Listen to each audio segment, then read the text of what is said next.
Welcome to another episode of Entrepreneurs in Fuego. We're documenting the journey of incredible entrepreneurs. My new best friend, Andrew My new Kolikoff. best friend. How you doing, man? Good, how are you?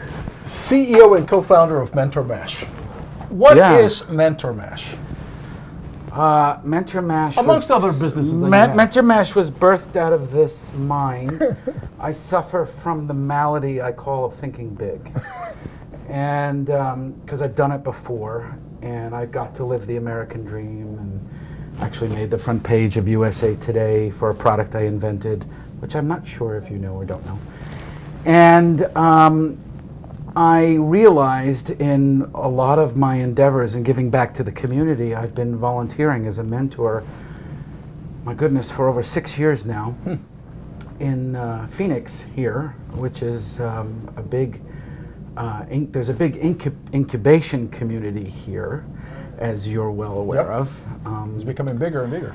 It's becoming bigger and bigger, and in giving back, I realized a couple of things. One, that mentors are just like everybody else. Doctors, accountants, realtors, where mentors, 90% of everyone is average, maybe above average, maybe below average, and only 10% are truly gifted and exceptional at what they do. And guess what? Mentors are no different. What makes that difference? What makes the great from just the average one? Is there a particular trait? And that's something I write a lot about on my blog. I've got almost 22,000 followers in 42 different countries, and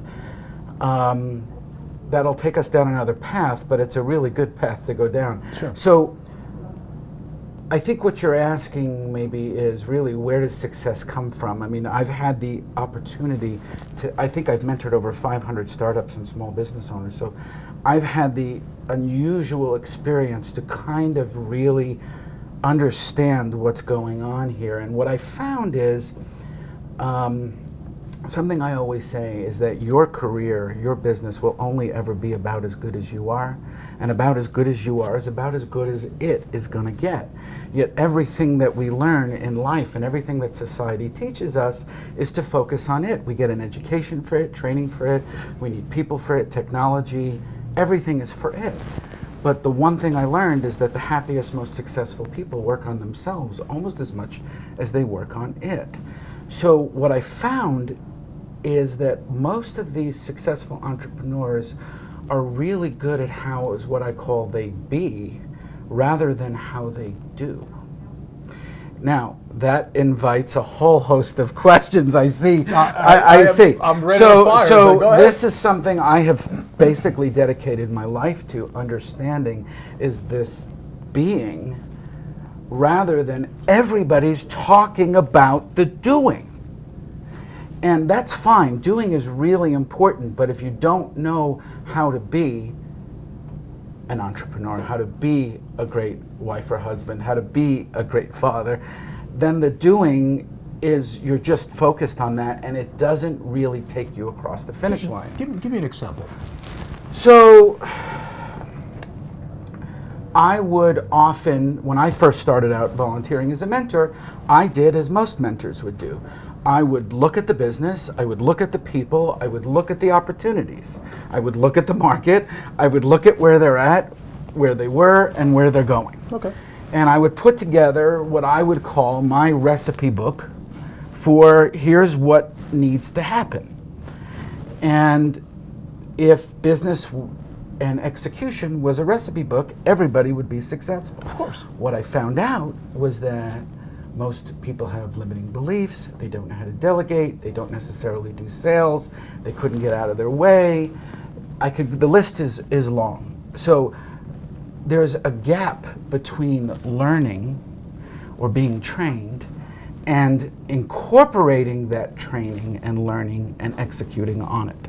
There's this gap between learning something, like going to school for something, being trained in something, and actually incorporating it into you, and so that you have habitual action from it.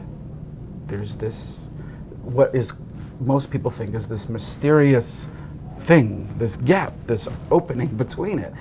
And really, the only science that I'm aware that exists, and I think, at least in my delusional mind, that I have improved upon this science. Being a former environmental scientist, 2 graduate degrees, I am a recovering geek, I have to admit, although I don't know how much I've recovered. I've really looked at this scientifically, I've looked at it spiritually, I've looked at it in every way.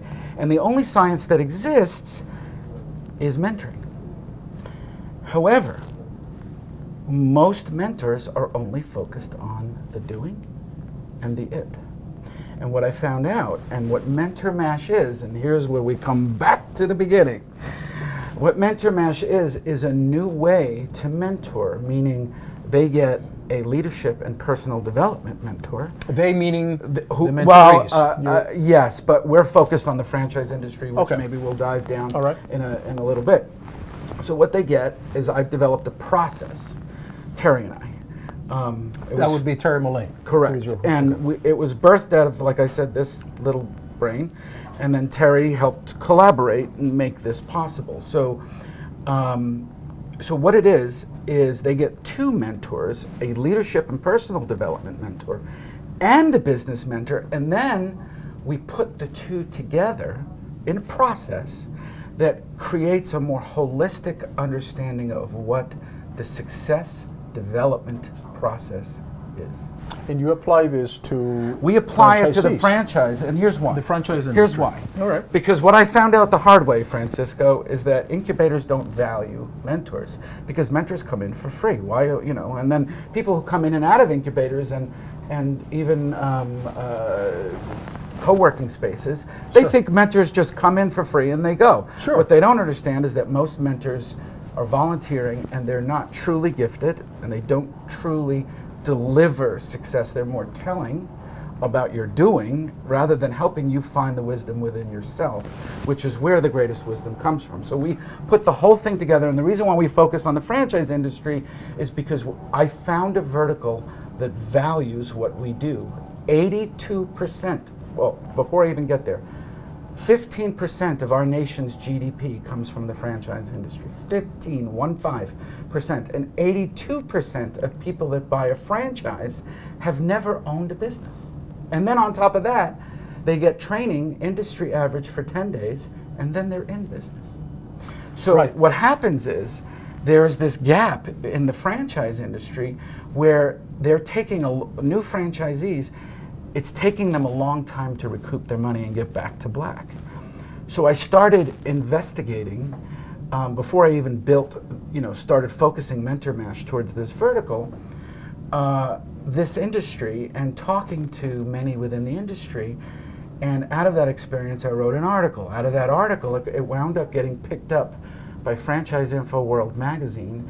Out of that, it won the Reader's Choice Award. Out of that, I was being called by the CEO of Edible Arrangements, Pizza Hut, all these CEOs, saying, "You're onto something. This is something the industry needs." So, where am I today? I am just a startup, sir. I am just an entrepreneur. We have not yet landed our first franchisor. We're close. We have a proposal out to a multi-billion-dollar conglomerate, and I may be flying out to Connecticut to meet with another one. But we're very, very close. And the best part of all is that the franchisor, the big company, Yep. they don't even pay for it. They take our fee and they bake it into the franchise fee. And now, not only do they get training, but they get our process, 2 mentors for their first year in business, and they didn't even pay for it. So That's why you're the genius. You know how very little I spoke in this interview is because you're like a hit play, and we could just go forever. well, that's part of my challenge in life. Even people who are theoretically smart need to know when to shut up. Trust me. no. I'm And just trust me, joking. my honey Let me tell you tells me something. all the Let time, me Andrew, tell- you need to know when to shut up. Let me tell you something, because we're being showered with gold. with the gold nuggets and your experience and your Yeah. knowledge, and I appreciate that. And I mean, this is my third startup. I mean, I've got to live the American dream. I have failed and I have succeeded. I know what it's like to do both. We're going to have to make this an hour show just for you. Okay. Sign me up. We're out.